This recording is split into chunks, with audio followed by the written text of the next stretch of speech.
of UST. But, you know, despite that, I would think yung service aces at saka yung blocks really helped them.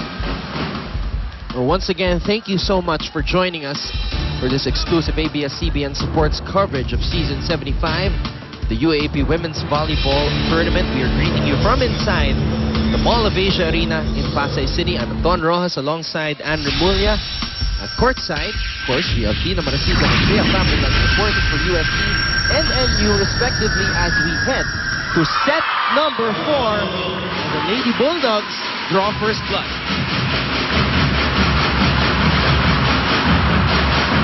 Now, will we see the exact opposite of their first round meeting? Remember, NU in the first round went up 2-0.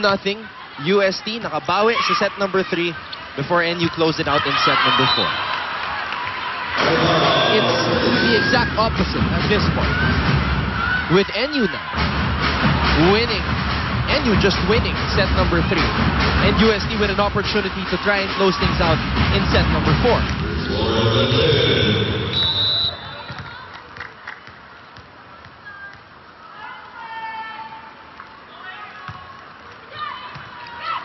Now, there are moments in this game, and wherein, despite the many people in the crowd, the arena goes silent. Or what does that say about the viewers? Well, of course, they're watching intently, but, you know, we see it. They're quiet, but you'll see that at points where the teams really get a good attack, maririnig mo talagang the crowd is really cheering for the teams.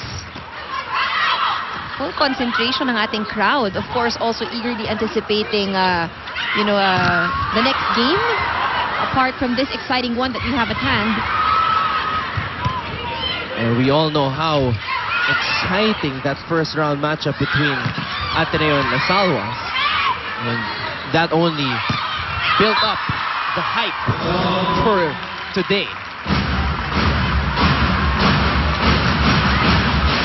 Santiago really a big threat at the net, forcing her opponents to commit those attack errors, or forcing them to send the ball out, rather. Oh, service ace for NU. And now, this is the type of attitude that NU should carry moving forward here in this game. They're smiling, they're reacting positively, enjoying themselves. And like what Coach Francis said earlier, no, home court advantage to eh. So the expectation from these girls is to really play very well. Dapat sanay na sanay sila dun sa venue. And that's what we're seeing now. With the way things are going, NU is in a position to blow this set wide open. 5-1, a rare 4-point lead for NU in this game. But again, service errors like that just kill the momentum of a team. Especially a team like NU.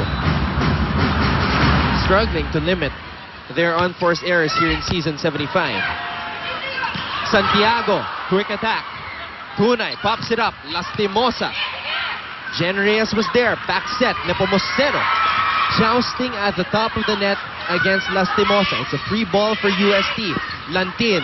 Ortiz was asking for it. Didn't get it. Lastimosa did, and she got a point.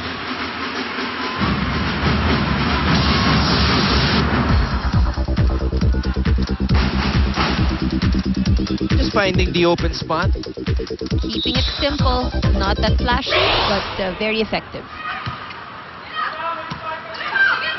Perez. Nepomuceno high up in the air for that one. NU showing better coverage here, but as I say that, UST showing better blocking. I'd like to hear from Bea Fabregas, but we will get to that report later on as we will go to this timeout first.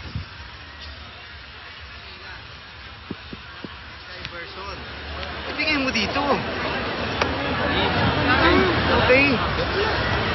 Naintindihan mo? Siyempre kukunin ito, si Ortiz nandun, kukunin ito, bablakin na. Pero sino Mas kukuha maganda dito? yung routine natin, mas binabantayan sa maigi. Tumatalon yung gitna. O, Lore, Hindi tayo sinasabi ko sa'yo. Medyo mabilis-bilis ang ano ngayon, ha? Ikot, ha? All right, you heard a little bit from Coach Francis. You saw the huddle of Coach Oji. Now we hear from Bea Fabregas.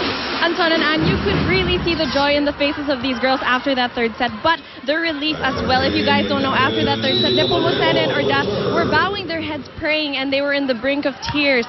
Now, kailangan nila ang set na to, and according to the coaching staff, wala nang bibitaw. Even if they barely squeezed through that last set, I heard the words, good job from Coach Francis. Also, the assistant coach Ed wants more smiling from them in this fourth set. Kailangan lang nila i-enjoy yung game. Anton and Ann? Thank you, Bea. Well, there was a lot of smiling early on, especially when Myla Pablo got that service ace for NU. Oh, that was too high. Lastimosa challenging that combination of Kai Nepomuceno and Dindin Santiago. Nepomuceno flies in. Ortiz and Lastimosa were there. Ordaz going for that drop ball, just making it bounce off the fingers of the UST blockers. Now, if you're an attacker, you have to find opportunities. So, when you jump, hindi automatic you will just hit the ball. And in that case, she had that option of dropping the ball, and it worked. Another neck-and-neck set we are witnessing. It has been like that all throughout this game. We all know the importance of a win for both these squads. UST gets a point there.